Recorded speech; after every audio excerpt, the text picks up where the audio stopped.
Hey there, another tutorial. I'm going to show you a thrifty way to wrap big bulky presents.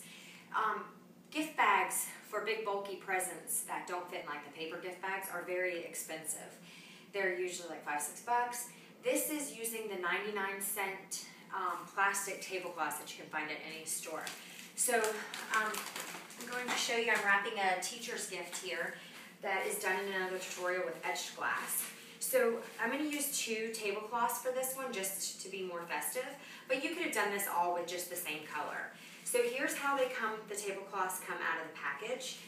Just open up the tablecloth. I've already used a good bit of this one, but you just open it up, and to cut it, keep it just like this and just cut down along your edge. So, and then you would open this up, and that's how I got the straight lines. Now, you would then lay your 2 pieces, making an X out of them.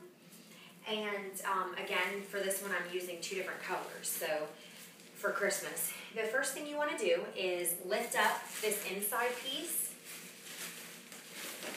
covering the best you can, kind of tucking in these short sides. That kind of tucked in the short sides, but don't worry because that accent piece is going to cover those holes. So now that I got this nice and tight, I'm going to kind of fold in, push in my accent underneath it. So it comes up around the sides, kind of like you would normally use a ribbon on a regular present. And then you just bring it up, add it to it, and you see this hole that's showing? I tuck that, and this piece covers that hole perfectly.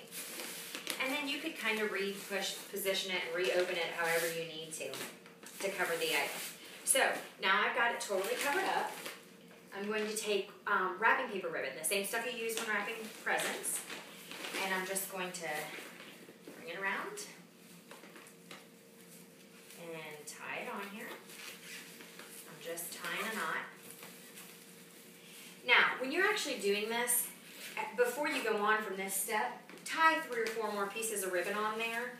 For this tutorial purposes, I'm only going to do 1, but then, using the blade of your close your scissors and use the side blade to do this. For some reason, people usually do this with the blade open. That makes no sense and is dangerous. It works much better with it just closed.